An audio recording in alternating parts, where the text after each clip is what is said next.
Assalamu alaikum wa rahmatullah. Yan uwa barka da warhaka.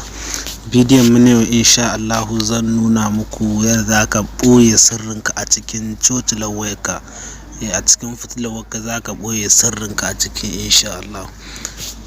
Amma da farko muna roƙon ga duk wanda ya ziyarci channel din mu danna mana subscribe. Zai ga rubuta subscribe na wurin ko kuma ya ga rubuta sabon nan wurin kenan. Sai ka taba shi kamar haka.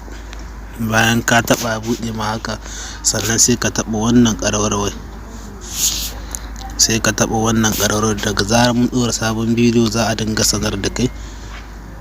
Bayan ka taba sai ka taba ta ƙarshen sama. Sannan sai ka zo nan wurin ka danna like nan wurin insha Allah, sai ka danna shi kamar haka.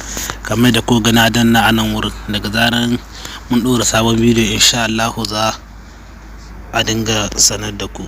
Da farko za ka shiga cikin Play Store ɗinka. Bari mu buɗe Play Store ɗin mu. Dai za ka shiga cikin Play Store ɗinka, za ka yi sacin kamar hakan ga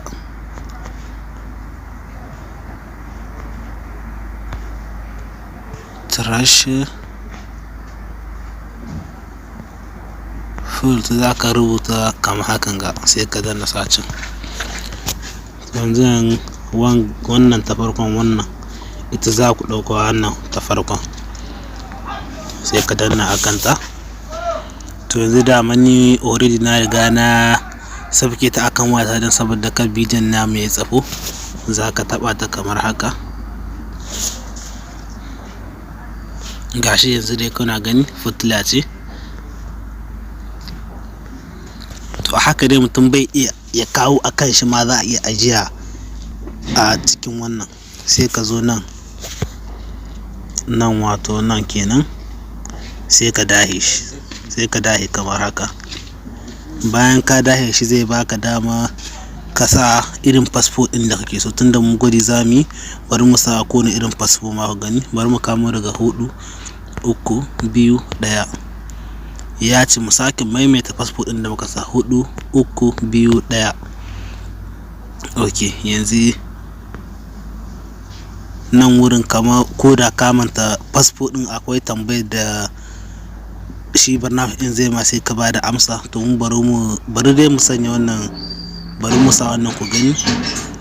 Bari mu sa wannan zaɓin dan saboda kowane duk da irin da kana, amma bari mu zaɓi wanga na farkon kenan. An tambaya wane abokinka, bari mu zaɓi wannan ta ƙasa. Sai ka zo nan, sai ka rubuta amsa. Bari in sa sunan abokina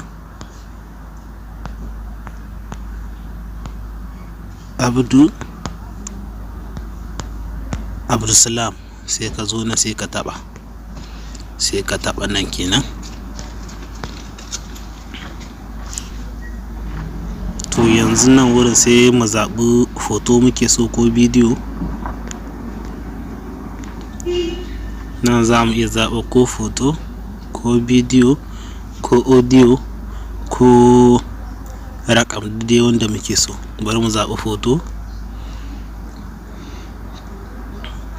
A nan wurin kuna gani, a cikin nan za mu sa hoton nan, sai mu taɓa akan shi. Mun taɓa haka, sai mu taɓa wannan plus ɗin kuna gani. Plus ga ta nan ta bayyana, sai mu taɓa akan ta.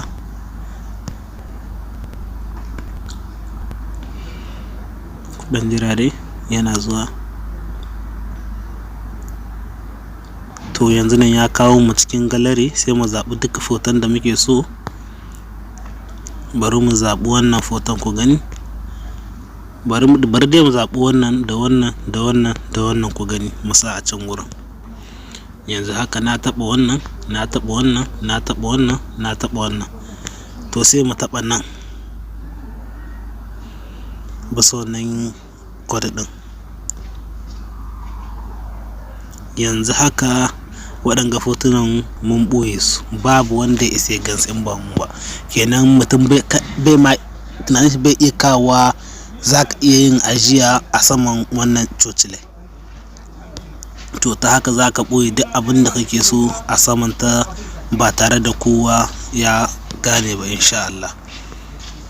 Wannan ita ce cocile, kuna ganin ta gashi da haka mutum bai iya ganewa kayi ajiya cikinta. To yanzu tunda muna so mu ga abubuwan da muka ajiye a can cikin cocile, sai ka taɓa nan kenan, sai ka dahe shi kamar yadda yake ɗazu, sai ka dahe. Kun gani? Yanzu ya ba mu sa fasfo ɗin da muka sa a can wurin, sai mu danna 4 3 2 1. Kan jira ya ba mu talla, bari mu kulle tallan ku gani.